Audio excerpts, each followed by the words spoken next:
Scene Daddy Interviews.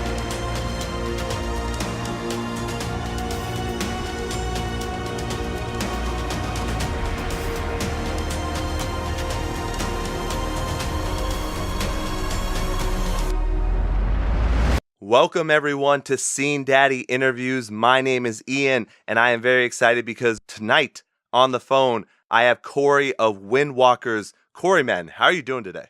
Hey, what's up, man? Thanks for calling. No, absolutely, man. I have been looking forward to this for a while. I'm going to let the audience know, just like I let you know off air, that I am dealing with crazy allergies. Hopefully that will not affect my voice and everything too much. But since you are a great vocalist yourself, I did want to ask you, do you have any tips or anything that you can help other people with? Maybe even me. Paul, first of all, thank you for the compliment. Absolutely. Being a good vocalist, I appreciate that. But yeah, in terms of what I do, because my voice is always up and down, is I kind of, I guess, obviously a lot of water, but throat coat is key. Yep. You got to take the throat coat. My producer actually hooked me up on that when I first went to record with him. Very cool. And then my drummer's girlfriend actually got me on something called like Singer's Soothing Throat Spray, which I mean it's she got it at like an herbal shop called Roots. I don't know if there's any by you, but it's a pretty low key store, but it helps a ton. It tastes like alcohol, but you got my attention there. I always take that before a set and stuff, and like while I'm recording and stuff. In terms of allergies, though, man, if you're coughing, I'd say Benadryl and showering opens up your pores a lot, or not your pores, but like kind of helps you get over that stuff and clears your nose up and stuff. So I shower like twice a day when it's allergy season because I get bad. Oh, okay. That's actually really good advice. And yeah, I'm with you on the throat coat tea. That's what I've been doing for a while now. Oh, well. Really? Yeah. You tried it? Yep. I have like 3 different flavors of that. Cool. You do like honey and stuff as well in the tea? Do the honey as well. And nothing's wrong with a little bit of vodka. Yeah, there you go. I count that for everyday life as well. Yeah, right? Yeah, no, for sure. People think I'm like on stage drinking a water. Now it's straight vodka. That would be really funny if that was your only tip. It's just lots of alcohol. That's all it is. Yeah, for sure.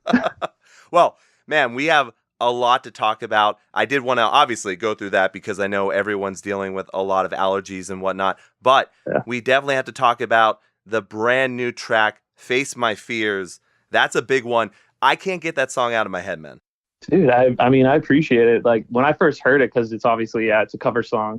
But when I first heard it, dude, I was like, yeah, I got to try this. I got to do my own spin on it. And I pushed it on the band hard. Like at first they were like kind of skeptical, but when they heard me like trying to like lay down some ideas and stuff, it grew on them. So I was really excited about that. Thanks, man. Thanks for listening to it, though. That's cool. Yeah. What is that process like, though? Because, for anyone that doesn't know, it's the opening theme for Kingdom Hearts 3. So did you just hear the song because of the promotion? Did you start playing the game and then you heard it? Honestly, yeah. So not only myself, but my entire band, we're kind of diehard Kingdom Hearts fans. And we've been waiting for that song or the third game for, what is it? I think it was 10 years. Yeah, 10 plus, I think. Yeah. And the singer that does all the introductions to the games, I'm going to butcher her name, but it's like Hikaru Utada. Yeah, no, I don't know if I said that right, but I heard like that she was doing a song with Skrillex for the third game, and then when they first like announced it and then released the preview, I fell in love, man. That introduction to the game was like unbelievable, and obviously like right then and there I pitched it to the band, and at first they were like, nah, like let's just focus on like some songs, like let's like go to the studio and write our own stuff, but like at the same time we had a little extra free time. We just kind of went with it, and honestly I'm really happy with the turnout. Like people are starting to enjoy it, so that's cool. No, for sure. I mean, I've been a fan, back with My Sanctuary from Kingdom Hearts. Yeah, right? Yeah, so damn simple good. And clean, right? Oh, yeah, yep. No, absolutely. And I'm glad you know this stuff as well. But I guess also, so when you're actually recording that track, because it's all electronics, it's Skrillex, it's everything like that. How did you guys go about making sure that you put that kind of, metalcore kind of spin on it? So yeah, it was very sample heavy, obviously, and like we're obviously like a post-hardcore-ish kind of band, and we don't really do a lot of that stuff. We do have an amazing producer. who does help us a lot with post-production work and stuff. But our guitarist also writes a lot of piano, so he kind of knows like the ins and outs of like that kind of stuff, like sample work. But we just kind of, it was something new, to be honest. Yeah. And we wanted to, the first time I heard like the actual song by Skrillex, like I heard guitar like behind it. We just wanted to kind of put our own spin on it, and that's kind of what we went with. Right. I gave it to Tim and Neil, my guitarists, and they kind of came up with that. So what did you hear now? Yeah, it works really, really well. And sometimes I don't like personally that much electronics in my music, but you guys have been so good. What do you think of this one though, honestly? Because like I thought it was like it was a lot of like sample work, and like we didn't go that heavy this time around because we recently also released a cover of Without Me by Halsey. Yes. We didn't go heavy on that. Like it's kind of weird because like our actual like self-written albums are a lot heavier than the covers we do. So, you know. No, very true. Well, I'm sure you guys know as a band as well as we do, the cover songs really do well with marketing and getting people to hear your music who might not have had a chance to before. That's exactly why we do these cover songs every now and then, just to kind of like hopefully gain better exposure, you know, and get people to like maybe take the time to listen to what we write ourselves. Exactly. I mean, either way, they're listening, and we can't appreciate it enough. Like, it's awesome. It's a great feeling. Yeah. No, and I really enjoyed it as well. Like I said, it kind of grew on me because I was like, I want that metal in there. I want that post-hardcore.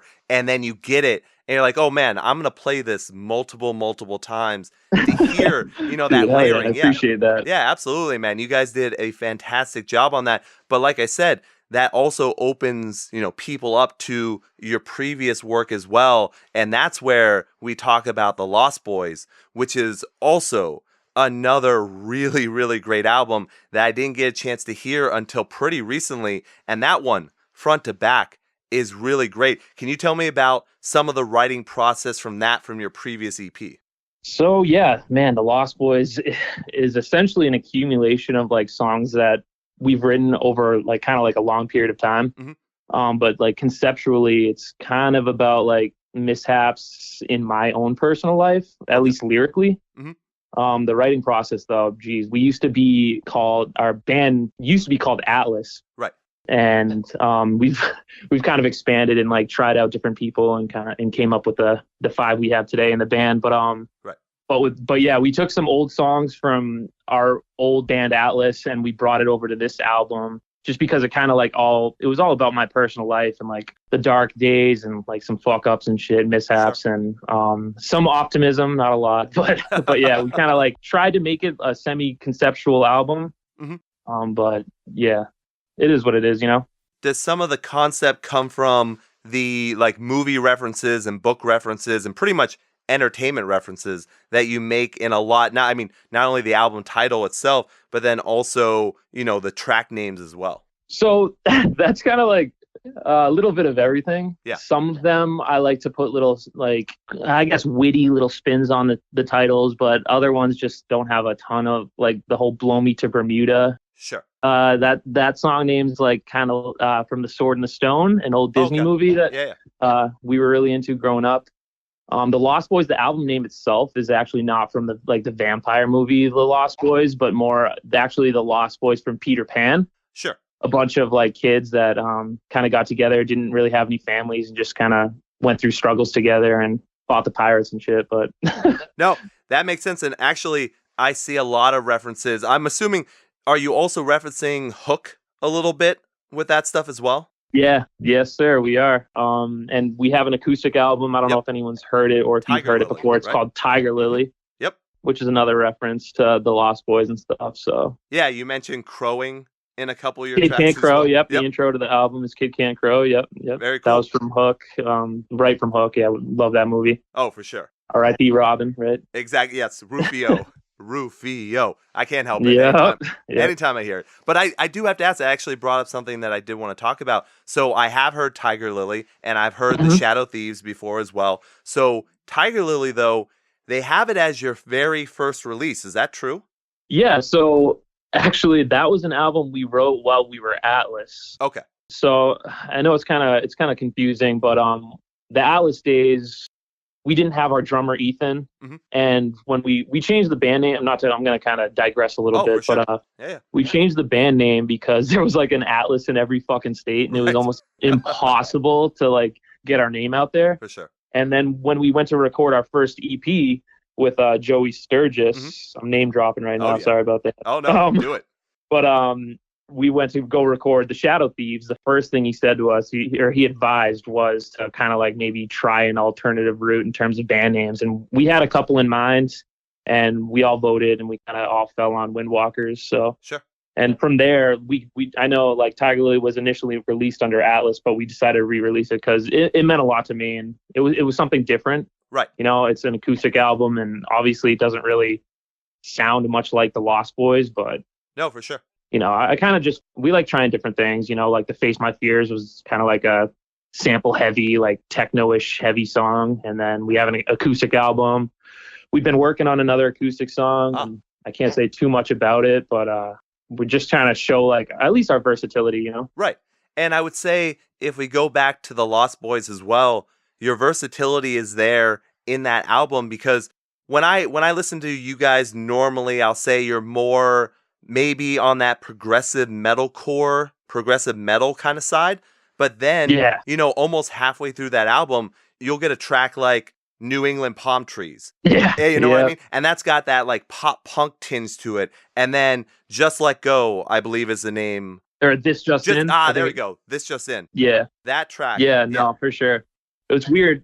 But like, yeah, honestly, New England Palm Trees was like a shot in the dark, man. Like I remember I went in the studio and I was drawing a blank on at least what the band was trying to put together. And then one day we just sat down. We probably wrote that song in like 30 minutes. Oh, wow. And yeah, and it ended up being at least one of our personal favorites. So I'm really happy with how that turned out. And then in terms of This Just In, that was literally a poem I wrote, and we turned it into a song. Like I wrote a poem like a couple years back, and then the band really liked it. And so we just kind of like transformed it into the song you hear now. So yeah. And it has to do with my personal life and some hardships. So it really fit the theme of the Lost Boys album. No, it definitely did. And yeah, that sounded like almost spoken word-ish melodic hardcore. Yeah, which was a first for me too. So honestly, we put that in this album as well to see how fans would respond to it and see if people were into it. I don't want to, you know, it's hard because I don't even know like the genres of music these days, like metalcore and post-hardcore. It's like, I don't really fucking know where we stand, but like, you know, I just wanted to kind of do something different, not have every song be like over the top or every song kind of sound the same. We're trying to do different stuff, you know. I don't know if it's working, but we're trying. No, I think that's the way to be, honestly. As long as you're doing everything well. I think that's something that we talk about a lot in, you know, the quote-unquote scene, is that when I mention you putting a lot of electronics or a lot of keys into, you know, for Face My Fears or something else, like, you guys definitely put in electronics. There's a little bit of electronic core if you want to genre-nize yourself a little bit. But the thing that you guys do well is actually inserting it in the right place to just make it a little bit better. Yeah, fill it up a little bit. Exactly. A lot of us grew up listening to like a lot of those like bands like 2008, 2009, like Attack, like with Someday Came Suddenly and Under Oath, Define the Great Line, and They're Only Chasing Safety. And like at the same time, we were all also like listening to like the Boston hardcore bands like The Carrier and No Love Save Me and shit like that. So like obviously they don't have any like technical like backing stuff like that, but bands like Linkin Park. Oh yeah. You know, I grew up listening to that shit, so it's kind of cool to get the chance to be in a band and actually try it out ourselves. Right. Yeah, you're pretty much accentuating your music a little bit with that kind yeah, of exactly. stuff. Yeah. And our producer helps us a lot with that, and he makes sure we don't go overboard at times and stuff. So right. And that's, believe it or not, and I'm sure you probably know this, but that balance is very difficult. And I see a lot of bands going way overboard. Yeah. Especially, you know what I mean? It definitely happens. We're not trying to be like, obviously, a techno core band. I don't even know if that's a genre, but I'm sure it's out there nowadays. You know, sure. Like Falling in Reverse is doing that a lot lately. I've heard. Actually, they just dropped a song with Corey Taylor from Slipknot. Drugs. I haven't heard it yet, but I'm looking forward to it. Yeah, I mean, it all depends on. Now, there are people that absolutely hate that song. There are people that love it. it all just depends. Like when I listen to a track like that, I'm listening for how they program everything and all the different styles that they can put in. Yeah, you can do so much with that kind of stuff. Yeah. It's crazy. As long as things flow and it doesn't feel like it's just inserted there to be quote unquote popular, I'm completely fine with that kind of thing. Yeah, see, that's what we're not trying to put something there just to put it there. We kind of just vibe off the song itself, and if it feels right, then we'll add something kind of subtle, you know. We don't want to go over the top with it. Right. Yeah, that makes complete sense. So is that how you guys, like when you were writing The Lost Boys, when you're trying to put everything together, what was that writing process like for that album? So we're old school. So we kind of all sit in a room. We're pretty close. Half of us live together. We sit in a room and we jam. And a lot of it's the band like just jamming instrumentally, and then like I'll kind of like put in my 2 cents where I can. Obviously, I'm not holding the guitar or bass, but like I try and like if I have something in my head, I'll try and lay it out with the guys. But we just sit in a room and we jam, and then from there we expand, you know. Oh, okay.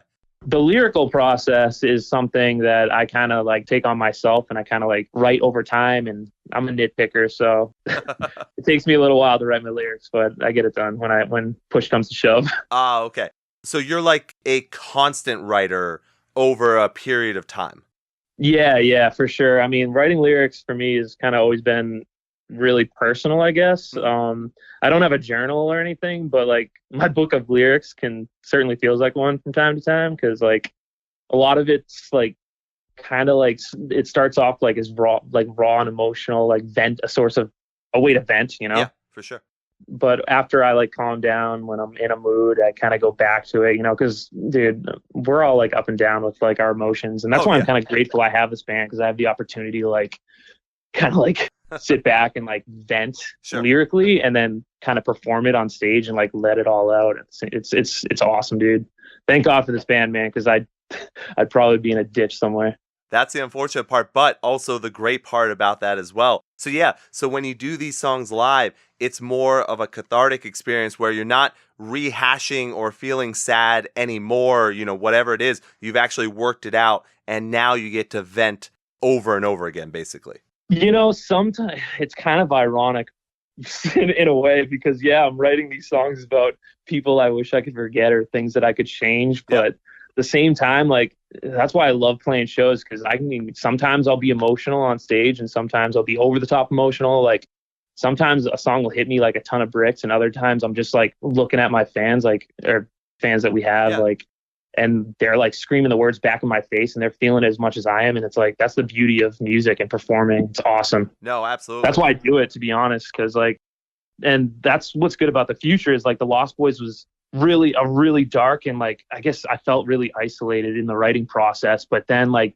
getting the feedback and the positive feedback from fans we didn't know we had, like it's like the next album I'm gonna write is gonna be a little different, hopefully, you know, a little more optimistic, and maybe we haven't, I don't know if I can say it, I can't say the title name of the album, but like we have a concept that we're gonna try and roll with, which is like a feeling of like, we're like feeling lost, but like you're not alone in a way, like, because of all these people, like everyone in the world has got fucked up with shit going on in their lives, you know, and that's what we're trying to write about, you know, and like not necessarily be like Debbie Downers and like sad boys, but kind of like look at it as a way to reflect and learn from like the mishaps, you know. Yeah.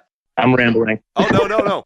All great stuff. So I got to be honest, though. I mean, that's kind of one of the reasons why I gravitate to bands like yours and bands in the scene, is because sometimes, you know, hearing the real shit, hearing what I'm going through, what you're going through, hearing that passion in what you're doing actually makes me feel more positive. I never listen to these songs and go, oh no, now I'm down. Like that never happens. I get picked up by it because I know people are going through similar shit to me, and I know they're getting through it. You know what I mean? Absolutely, man. Well said. Very well said. Thank you, man. No, I appreciate it. Look, when I went through the lyrics to The Lost Boys, I think the one that stuck out to me the most, what I would assume would probably be one of your hardest, you know, if you're playing live or you're thinking back to it, was Maker's Mark. I thought that one was extremely personal. Yeah, that was a hard one for sure, but we haven't played it live yet. It's definitely something in the works.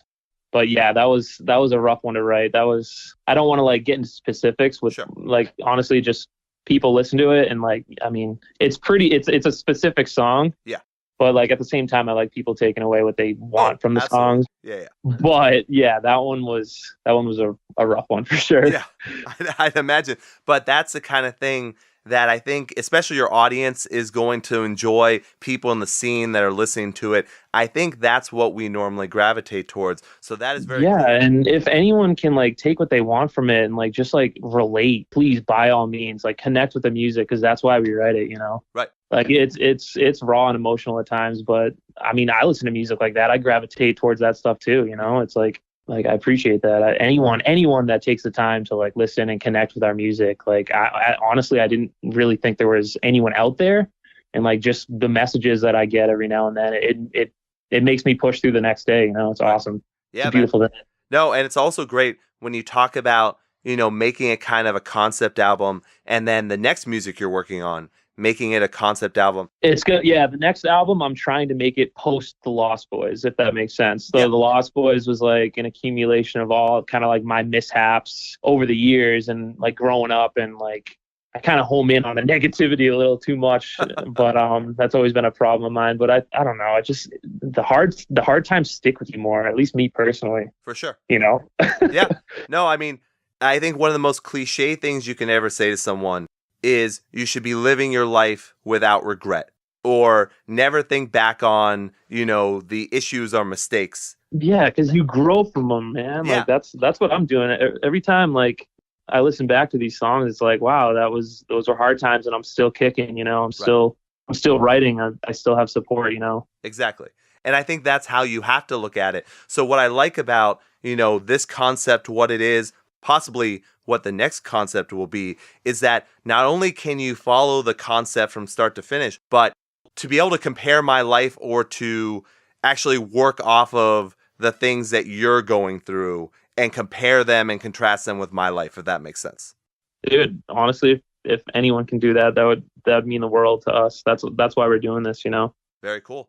Anyone for sure. Anyone, like sure. I said before, Yeah. I didn't know people would like be able to like, I guess, relate to these things, and that's why kind of like the next album I want to maybe try something a little different, still keep the same like energy and stuff, but like maybe not be so self-absorbed with like the negative things in my life, and kind of like expand in that aspect. Sure. Yeah. Now, when you talk about that, is there anything you want to do differently, either vocally or musically, that's going to help with that? Vocally, I'm always trying to do different things. I don't know. It's kind of, I've been screaming for like 10 years now. I'm always trying to be a better vocalist, but like, I just kind of like, at the same time I write, and like the band as a whole, we just come together, and like things happen, you know, like some days are positive, some are negative. Sometimes we'll write something positive, sometimes we'll write something negative. It's just like the future, we're going to listen to what our fans like are into it at the same time, you know, like, so I don't know. Vocally, what do you think, man? What would you like to hear next time? And now, honestly, that's not even, to be quite honest, that wasn't the direction I was going in. It was more for the Lost Boys. There are a lot of really, you know, tough lyrics. There's tough things that you were going through in your life that you're singing about, but not every song sounds depressing. You know, sure, if you're reading into the lyrics, you can probably always be, in a way.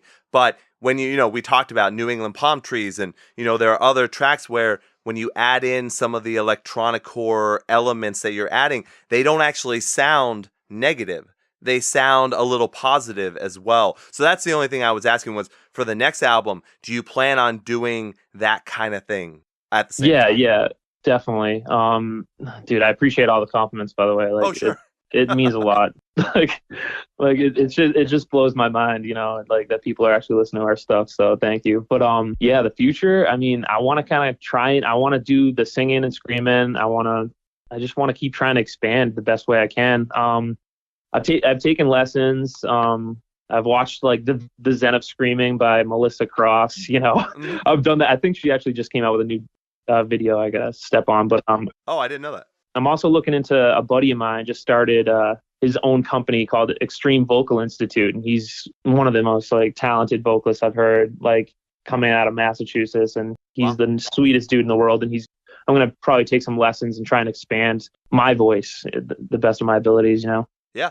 No, that's very cool. And look, the compliments are going to keep coming because thank you. Yeah, honestly, it's weird. Like, we're just a bunch of guys like in Worcester and Boston, and we just like, we get together, we write, we vent, we create the stuff because it's like it's a passion. But like, just the fact that like anyone's listening means the world. I can't say it enough. For sure, man. And look, everyone in the band is very, very talented. You can hear that in the album. And one of the things that I definitely need to talk to you about is, we talked about what you do, to keep your voice going. And then you also mentioned Melissa Cross. But one of the big things you're doing as well that I have to compliment you on is the singing and the screaming. You're doing dual vocals, which you mentioned. And that's always very, very impressive. It's hard, man. I'm not gonna lie. It's rough.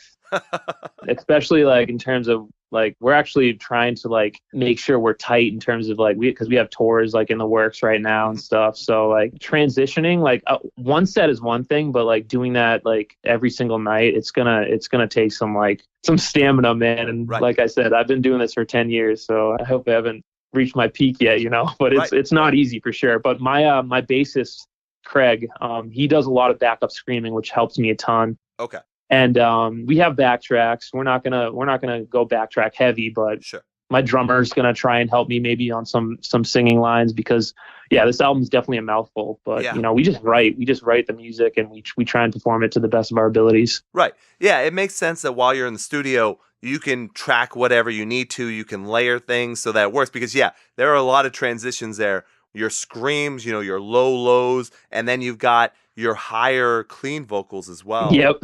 Yeah, for sure. We have a lot of undertones and like some low screams, but a lot of it at the same time is my bassist and Ethan on the actual album itself. Oh, okay. They do a lot of the layering as well, which is awesome. Oh, that's very cool. Okay. Yeah, I'm really grateful. So that helps in the studio. That helps live, obviously, as well. So that is good. But man, now I'm sure, maybe you never read comments, maybe you never check anything, but the first thing that I thought when I heard your vocals, and I've seen other people say it after I thought it in my head, but you have a vocal range, especially with your clean vocals, very similar to Kyle from Romans. Yep. Yep. I'm sure you've gotten that plenty of times. Yeah, actually, that was I get that all the time, and I never really heard it. I grew up listening to like the Dreams EP, and I loved that album. And God, Kyle was amazing, but. Yeah, people say that all the time. I just never really put two and two together. Actually, seeing We Came as Romans was one of the first shows I've ever been to. And, oh, wow. Like, it stuck with me, but it's so hard to hear that he passed. That was a rough one for sure. Very, very, very true. But yeah, and I know other people because I've seen it, but it is just very, very interesting. And then also to add in the unclean vocals that you're doing as well, it's really, really great. So, when did you decide that you wanted to become a vocalist? Decide to become a vocalist. When were you called? I don't know. See, even now it's weird. Like I'm a vocalist, but I kind of look at myself as someone who just vents and complains about hardships and bullshit in my life. And like, sure. I get the opportunity to do it with a band that has my back. So, it's a passion, like making this music, but like, I never really decided, hey, I want to be a vocalist. I needed music in my life, and it came to me at one of the lowest points of my life ever, and I'm so grateful for it. I tried out for a band. Yeah. I got in the band. I actually, believe it or not, I started by screaming just at concerts. Like, I remember like way back, I'd go to like a Slipknot concert or Attack, and they'd throw the mic in my face, and I'd scream it, and like over time I was like, this is kind of fun. And then I'd scream in my car, with my friends and shit, and just driving around. And then my cousin actually heard my scream, and he was like, you should try out for my friend's band. He actually needs a vocalist, and they're kind of heavy. And I did one day, and the rest is history. So wow. Thank God, like I was hanging out with my cousin that day. Right. Well, was that for Atlas then, or was that for a different band? So that was for a different band that I'm not even going to say the name of, because it was, you got to start somewhere, I guess. Sure.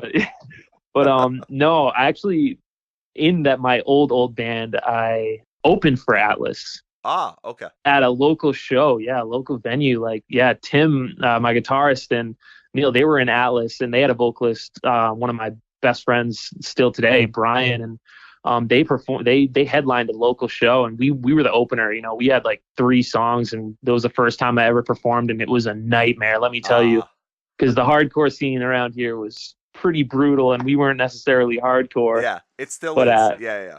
But yeah, we opened for them, and at the end of the set, like, they came over, actually, the members of Atlas, and they were like, "Hey, you did an awesome job, like, great job," and they walked away, and like, it was an awesome experience to have, like, because I was like, oh my God, like, that was Brian from Atlas. He just said I did a good job. Like, that's kind of crazy. Yeah. And then like a week later, I got an email from Tim, my guitarist now, and he was like, "Hey, do you want to try out for Atlas?" And I like almost died right then and there. It was wild. I was like, "Yep," and then I tried, and thankfully they liked me. Yeah.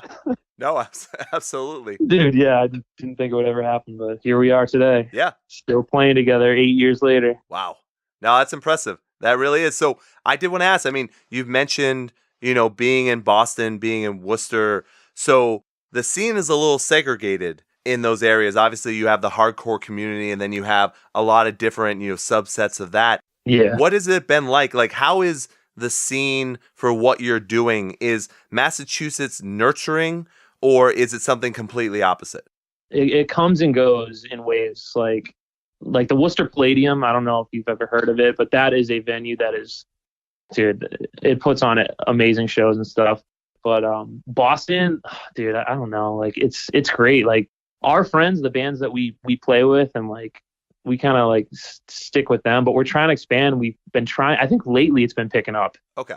We've been meeting a ton of bands like over the last year alone, and they're all like willing to get together and set up shows with us, and we're really excited about the future. Yeah. But like, I don't know, the past has been like up and down, I guess, is the best way to put it, Look, I completely understand, and we actually didn't go over this when we were talking, off air, but I'm actually doing the show right now from Boston. Oh, really? Yeah. So I know all the stuff that you're talking about, so I can be the one to say it. All right. I think there are lots of issues.